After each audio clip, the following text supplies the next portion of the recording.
You marry a man who wants to be a husband and not a man who just wants a wife. And as a man, you marry a woman who wants to be a wife and not a woman who just wants a husband. So one of the questions I usually get asked is how to wait on God for marriage. And my answer to that question is stop waiting on God to send you a husband and stop waiting on God to send you a wife. So that's it. That's the video. I'll see you in the next one, guys. Okay, I'm joking. Well, kind of. So it's not the end of the video, but I have come to deliver you from the spirit of waiting. Let me explain. So in this video, I'm going to tell you 2 possible reasons why the waiting season might be taking a lot longer than you'd like. And I'll also share with you what you can do about it. So if you've watched the How God Chose My Spouse series, you'll be familiar with Mr. Man. That's the guy that I believe God told me was my husband, but he ended up breaking up with me. If you haven't seen it, you can get caught up by watching the video here or here. I'll link it somewhere. So after that relationship ended and God told me that it wasn't going to be restored, I was a bit confused because I'm like, at the end of the day, God, you told me that this was my husband. And if I'm being honest, a part of me was upset with Mr. Man for not being strong enough to persevere through the challenges that we were experiencing. And another part of me was upset at my friend who gave me the advice to stay in the relationship, even when I knew that God was calling me to leave the relationship at the time. So do you see the problem yet? Anyway, so Holy Spirit told me that the reason why the relationship ended was because after I had committed my relationship life to God, instead of actively preparing for the relationship that I was believing God for, I was merely passively waiting for the relationship to just, drop into my lap. So when the relationship eventually came, my lack of preparation ultimately contributed to destruction of said relationship. And I was like, what? Me? Premium wife material like myself? Not prepared? So basically, Holy Spirit told me that the reasons I listed was one of the reasons why the relationship got so toxic in the first place that it had to end. And no, it wasn't that Mr. Man wasn't strong enough to persevere through the challenges or that my friend gave me bad relationship advice, but that after everything that had happened, I still hadn't taken responsibility and I wasn't holding myself accountable for my contribution in how the relationship eventually played out. Meaning that I would be bound to repeat the same mistakes unless I took some time out to address them at that point. So yes, my friend gave me bad advice, but he didn't force me to take it. I chose to take the advice. Yes, I wanted to hold on to the relationship. Mr. Man wanted to let go of the relationship, but putting things in perspective, my actions also contributed to the breakdown of said relationship. So when the relationship ended, I had this long list of things that I believe that Mr. Man could have done differently in the relationship. However, instead of addressing all that, Abba was literally bringing me face to face with myself. Now, don't get me wrong. This went way beyond just holding myself accountable for how things played out in the relationship. It went as far as just literally holding myself accountable in life, period. So it's a no-brainer that one of the first few things Holy Spirit started working on me was accountability. The ability to take responsibility for my own part. So I came across this post on Instagram a while ago, and in it, the content creator was encouraging women to find men that love them more than they love these men.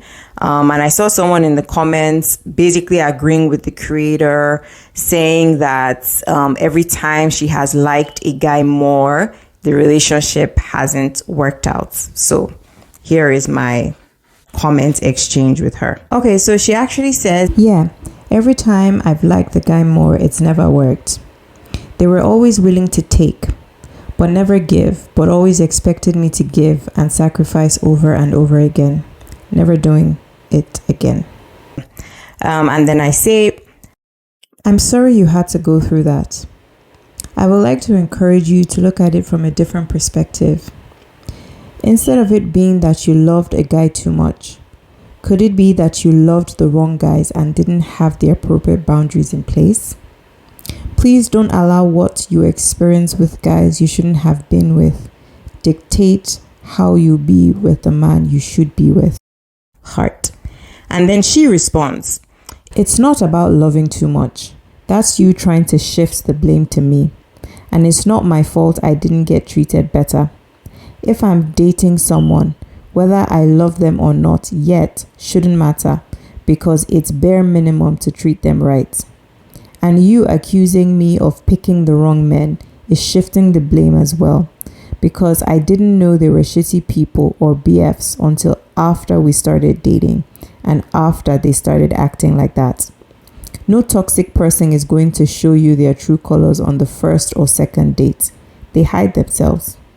And if a man loves his partner, he will most definitely show it. But most men only do that when they love them, not like. Most women will treat you right even if they don't love you yet, because they can grow into that. So my point still stands. My response. I'm sorry you feel like blame was trying to be shifted to you. That was not the intention of the comment. The intention was to highlight the need for us to hold ourselves accountable for our own decisions. You yourself said when you've liked a guy too much.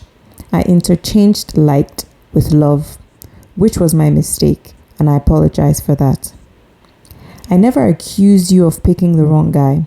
It was a question and an opportunity for self-reflection. If you say that every time you've liked a guy, it never worked, it either means the wrong guy was selected or that every guy is that way. As a relationship coach, one of the major mistakes I've seen women make is not having boundaries or not maintaining the boundaries they have simply because they really like someone. Human beings are inherently selfish. It isn't always intentional. However, it is up to us to be intentional about erecting healthy boundaries that protect us from this. There is the barest minimum, yes. However, I find that the barest minimum a lot of women give is based on how much they like a guy, and they expect him to match them there. But how do you match a moving goalpost? Again, this is not to make you feel blamed, but to challenge you to take a look at things from a perspective of accountability.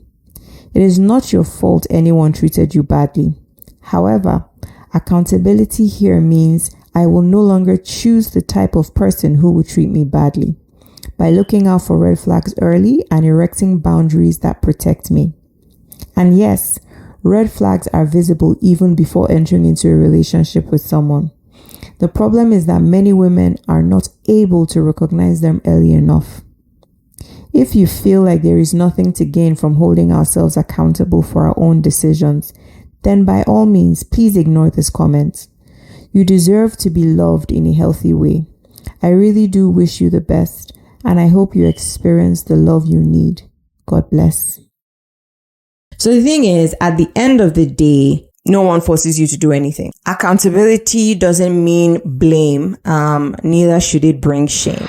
But it simply creates an opportunity for self-reflection, for you to be able to identify things that you could have done differently. There is at least one thing that you could have done differently. And if you cannot find one thing, then you're really not ready to hold yourself accountable, because accountability requires self-reflection. It requires self-awareness and the willingness to accept responsibility for your part.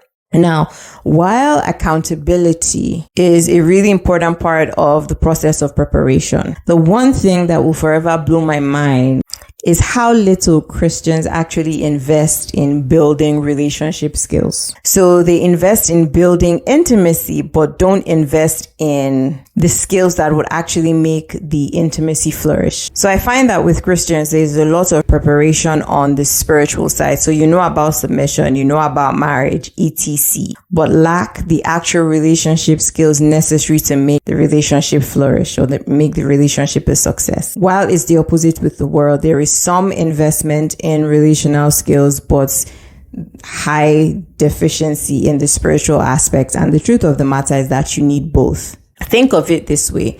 Say you have a very beautiful goldfish. You keep feeding the goldfish with like high quality food, like the best food ever, but you've put the goldfish in a bowl of oil instead of a bowl of water. What do you think is going to happen? It doesn't matter how much of this fantastic good food that you're feeding the goldfish, it will eventually be unalived because it cannot thrive in a bowl of oil. It needs a bowl of water. So this is sort of what contributed to the breakdown in the relationship with Mr. Man. We had some of the spiritual aspects in place, but we're severely deficient in the relational aspects. And at the end of the day, if you find yourself in this position, it's not necessarily your fault because it's not something that we are intentionally taught.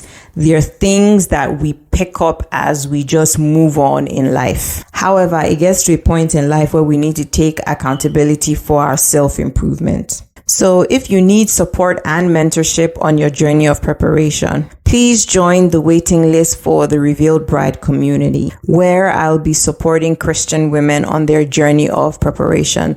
The link will be down below in the description. So in addition to accountability, Holy Spirit really began to work on some of the toxic traits that I had exhibited in the relationship.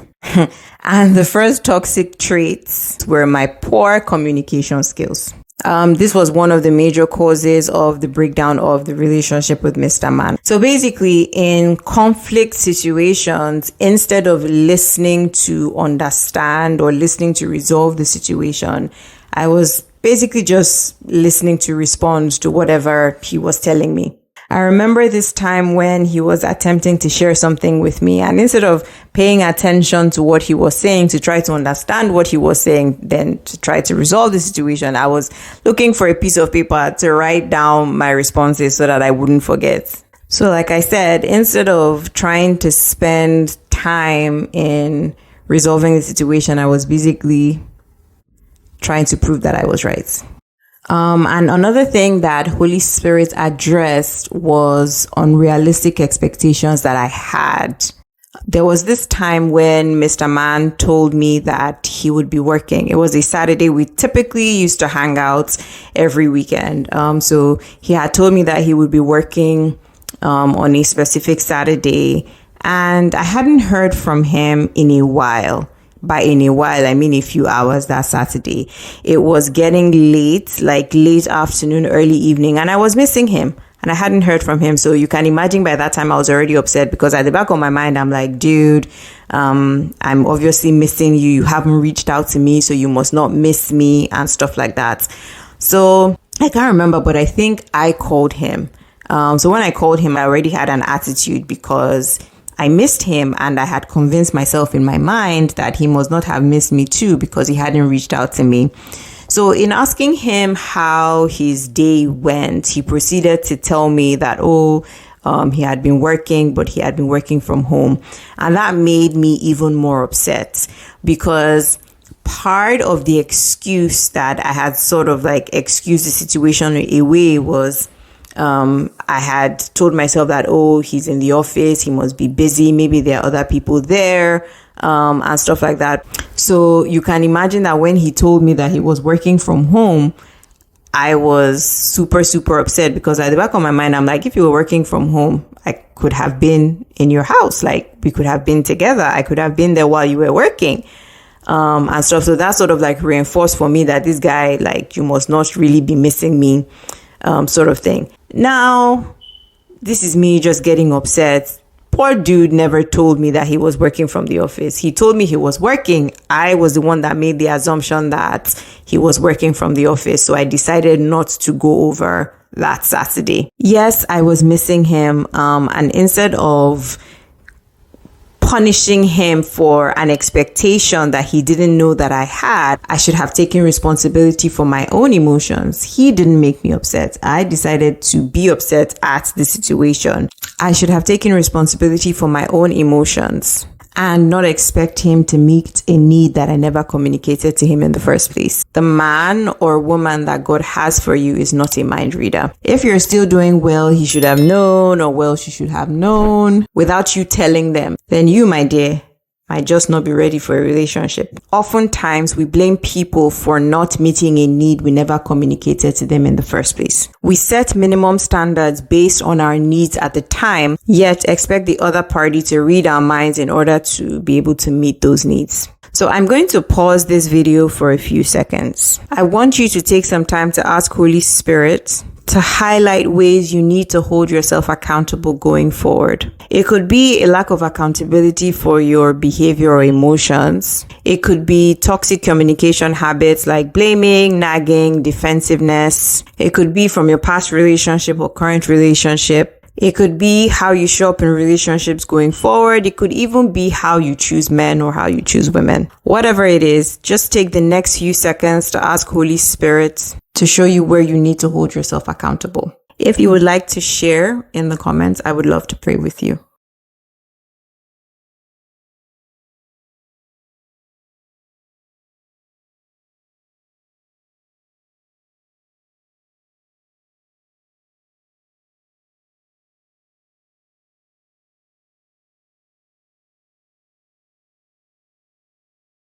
So when I talk about preparation, one pushback that I often hear is that there are people that are not prepared yet are married. Why is my own different? And my response to that is you better thank God, because that might just be God's act of mercy concerning you. So at the end of the day, preparation is two ways. The woman as a wife is being prepared. The man as a husband is also being prepared, which is why obedience is extremely important. Do you know that while I was passively waiting on God for a husband, that Muyiwa wasn't even born again? It wasn't until I shifted from passively waiting to actively preparing that I was led to actually start praying for my future husband. And by praying, I don't mean, oh God, please send me a husband, because that is passively waiting. But I mean covering every area of his life in prayer: his finances, his fatherhood, his job, his career, his ministry, his mind, his wisdom, his friends. In Muyiwa's case, his salvation. And it was in that season that Muyiwa actually eventually gave his life to Christ and started attending the fellowship where we met.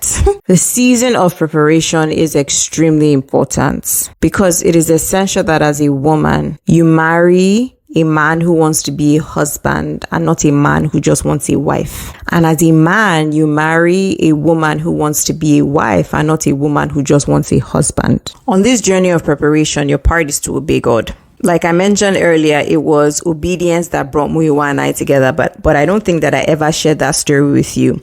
So basically, I was attending Daystar at the time, and to sort of like volunteer in departments and stuff like that, you have to be plugged into the cell system. And at the time, the process was you would send a text with like your address to a specific number, and it will come back with possible cell locations around your area. So it came back with a few locations, but I felt led to attend a specific one.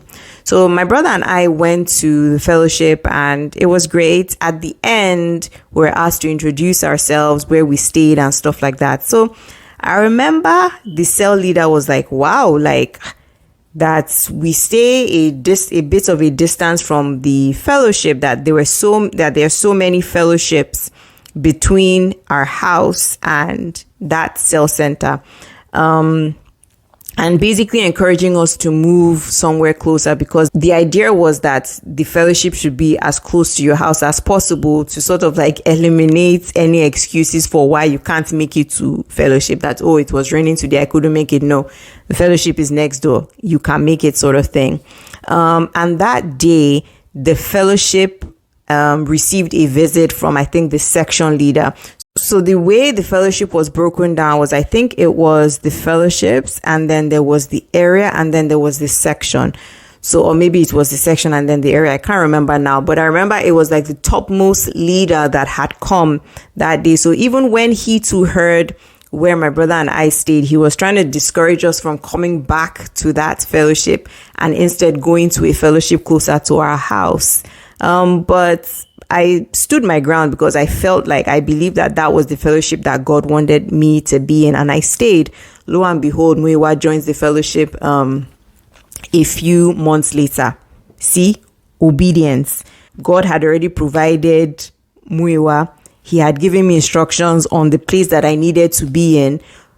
At the end of the day, if I had disobeyed, I would now have started blaming God that, oh God, where is my husband? Meanwhile, God gave me instructions on where my husband would find me. Even in terms of praying for him, a lot of you might be praying right now for a husband that isn't even born again. So the question you need to ask yourself is, what is God leading you to pray concerning your future husband? What areas of his life is he leading you to cover? Again, for those of you that might need a little bit of support in this area, just check the link below to join the waiting list for the Praying for Boaz challenge. It's a challenge that I've run in the past, just for ladies who desire to pray for their future husbands.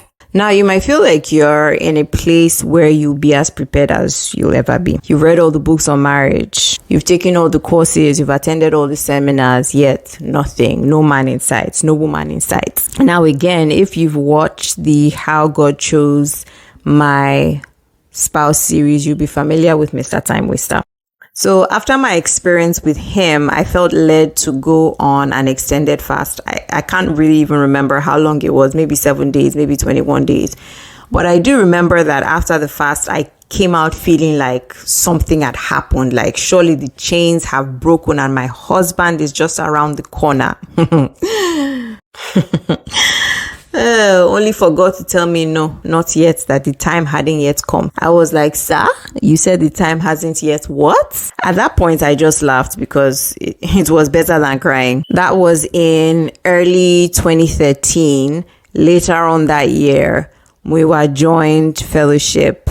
And about a year later, he eventually made his intentions known to me. Now, very randomly, last week, I came across a series of videos of people bashing what they call kingdom spouse prophecy videos. So their issue is that people have been prophesying about kingdom spouses for the longest time, but there are a lot of women that are still waiting. And a lot of these women have been waiting for years with no kingdom spouse in sight. So their conclusion is that these prophecy videos must be fake. So a lot of them have stopped watching these videos and stopped holding on to these prophetic words. Now, while I'm not saying that these videos are real or they're fake, I am saying that according to Ecclesiastes 3:1, to everything there is a season, a time for every activity under heaven. So the Hebrew word for season here is zeman, which means a set period of time. And the Hebrew word for time here is 8, which means a specific time for an event or for something to occur. So I'll say that one of the major reasons why these people are stuck in this situation is because they are not able to distinguish between time and seasons. And the unfortunate reality is that while a lot of people are passively waiting instead of actively preparing,